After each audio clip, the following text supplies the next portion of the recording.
another tactic you guys got to be aware of, is that most of the time while they're distracting you with the narrative that they're like trying to get you to engage with so that you can adopt it into your own construct or structure or state of mind or make it simply part of your I suppose we'll say your own allocated algorithm within.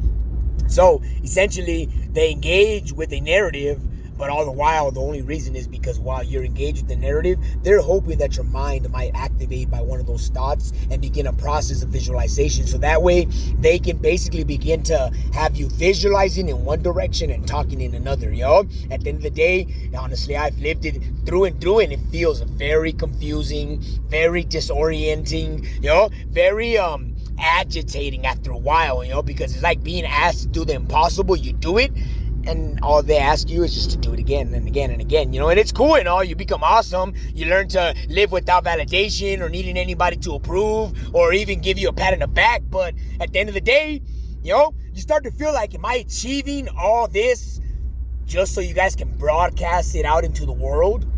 Because I could be collecting it like I am right now, turning it into shows and making people pay for this kind of knowledge, this kind of experience, this kind of kick in the ass.